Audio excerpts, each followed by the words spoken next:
గోదావరి వరదల ఉధృతికి ఉభయ గోదావరి జిల్లాల లంక గ్రామాల ప్రజలు తీవ్ర అవస్థలు పడుతున్నారు.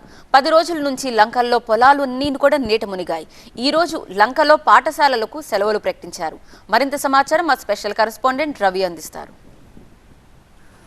గోదావరి లంక ప్రజలను జేబులకన్నిటికి కూడా చిల్లు పెట్టిందని చెప్పుకోవచ్చు. గోదావరి గడిచిన 10 రోజుల్లో కూడా గోదావరి లంక గ్రామాలన్నీ కూడా ముంపు బారిన పడ్డాయి. గోదావరి లంకలో ప్రజలందరూ కూడా వ్యవసాయం పైన ప్రధానంగా ఆధారపడి జీవిస్తుంటారు. అన్ని రకాల పంటలు, కూరగాయల తోటల నుంచి అన్ని రకాల పంటలు కూడా ఇక్కడ నాణ్యమైన పంటలు పండుతాయి. ఎందుకంటే గోదావరి మట్టి చాలా ఒండ్రు మట్టితో కూడుకుంటుంది కాబట్టి మొత్తం పంటలన్నీ కూడా బాగా పండుతాయి. ప్రస్తుతం మనం చూస్తున్నాం మునగ తోటలు, అదేవిధంగా అరటి తోటలు, దూరంగా కొబ్బరి తోటలు ఇవన్నీ కూడా ఉన్నాయి. నేను గోదావరి గట్టు నుంచి దాదాపుగా 2 కిలోమీటర్ల లోపలికి వచ్చాను. 2 కిలోమీటర్ల లోపల వరకు కూడా పూర్తిగా గోదావరి మొత్తం గుండె పైగా అంటే సుమారు 6 నుంచి 7 అడుగుల లోతులో నీరు ప్రవహిస్తూ ఉంది. ఏమాత్రం కూడా ఈ తోటలకు కానీ ఇక్కడ ఉన్నటువంటి వ్యవసాయానికి కానీ ఏమాత్రం కూడా అనుకూలమైన పరిస్థితులు అయితే ప్రస్తుతం కనిపించట్లేదు. రైతులందరూ కూడా చాలా తీవ్రమైన ఇబ్బందులు పడుతున్నారు. మనతో కొంతమంది ఈ ప్రాంతానికి చెందిన వాళ్ళు కూడా ఉన్నారు. చెప్పండి, ఎలా ఉంది మీకు అనిపిస్తుంది? గడిచిన 10 రోజుల నుంచి ఇదే రకమైన వాతావరణం కనిపిస్తుంది కదా, ఏంటి ఎలా ఉంది సార్ గోదావరి? ఇక్కడ దగ్గరగా చుట్టుపక్కల గ్రామంలో వాళ్ళందరూ ఇక్కడ బతుకుతారండి. లంకలో ఇక్కడ గడ్డి కోసి ఇక్కడ గేదెలకి పాలు పీసుకుని పొద్దున్నే వచ్చి మళ్ళీ సాయంత్రం వెళ్తారండి. మధ్యాహ్నం భోజనానికి వచ్చి మళ్ళీ వెళ్తారండి. అటువంటిది 10 రోజుల నుంచి కూడా వీళ్ళ గేదెలతోటి అవస్థలు. గేదెలు ఉంటాయి కదండి, గడ్డి ఉండదండి. గడ్డి ఉంటే మళ్ళీ పక్కనే ఇంకా తోటలు ఉన్నాయి కదండి, తోటలన్నీ పోని ఈ వ్యవసాయం చేసుకుంటా గేదెలు మేపుకుంటూ ఉంటారండి. ఇదే ఆధారం అండి వీళ్ళకి. పొద్దున్న లేస్తే మాకండి, మా ఊరే ఇది, కండవేల దగ్గర లంకమల్పల్లి అండి ఇది.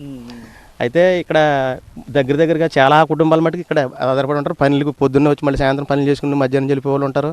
ఇవాళ దగ్గర 10 రోజుల నుంచి కూడా అందరూ అవసరండి, ఏముండదండి. ఇది వస్తే ఇంకా తినడానికి కూడా ఏముండదండి. ఓకే, ఇప్పుడు ప్రస్తుతం పెద్ద ఎత్తున గోదావరి అంటే భద్రాచలం 2వ ప్రమాద హెచ్చరిక జారీ చేశారు. దాదాపు 15 లక్షల పైగా క్యూసెక్కుల నీరు ధవళేశ్వరం నుంచి కిందకు కూడా వస్తున్న పరిస్థితి. ఇంకా పెరిగితే ఇంకా ఏంటి పరిస్థితి, ఎలా ఉంటుంది అనుకుంటున్నారు? పెరిగితే ఏముందండి, ఇంకా అక్కడేనండి. ఇంకా బయటకి లోపలికి అయితే వస్తా ఉండదండి. గేదెలకి ఏమో గడ్డి ఉండదండి. వాటి వ్యవస్థలో తర్వాత ఇంకా తోటలు ఉండవండి, పనులు ఉండవండి. ఇంకా అలాగే మరీ ఎక్కువైతే జనాలు ఊళ్ళో వచ్చి గుట్ట మీద ఉంటాం, లేదా గేదెలు కూడా అక్కడే కట్టుకుని ఉంటాం. ఇంకా వ్యవస్థలండి, ఇంకా ప్రతి ఒళ్ళకి కూడా తినడానికి తిండి ఉండదండి. ఇది తగ్గే వరకు కూడా పనులు ఉండవండి ఎవరికైనా. ఇక్కడ లంకలో బతికి వాళ్ళు అయితే, ఇక్కడైతే బతికి వాళ్ళు అయితే ఎటైనా మళ్ళీ పక్కన రోడ్ల పక్కన వెళ్ళుకుని అంత గడ్డి తెచ్చుకుని వేసుకుంటే ఆ గడ్డి వాళ్ళకి సరిపోదండి. ఆ గేదెలకి ఇక్కడ లంక మీద బతికిదానికి అక్కడ దానికి సరిపోదు కదండి. ప్రతి వాళ్ళకి వ్యవస్థ, పని చేసుకునే వాళ్ళకి వ్యవస్థ అండి, వ్యవసాయం చేసుకునే వ్యవస్థ, అందరూ వ్యవస్థలేనండి. ఇటు వచ్చి మొత్తం అంతా ఇటు లంకలో మొత్తం పోతాయండి. మళ్ళీ ఫస్ట్ నుంచి చేసుకోవాలి అవి. ఇప్పుడు ఇందులో ఉన్నది ఏది కూడా పనిచేయదండి. లంక గ్రామాలన్నింటిలో కూడా ఇదే రకమైన వాతావరణం కనిపిస్తుంది. ప్రతి గ్రామానికి కూడా డిఎస్పీ స్థాయి అధికారిని, అదేవిధంగా ఎస్ఐ స్థాయి అధికారిని నియమించారు.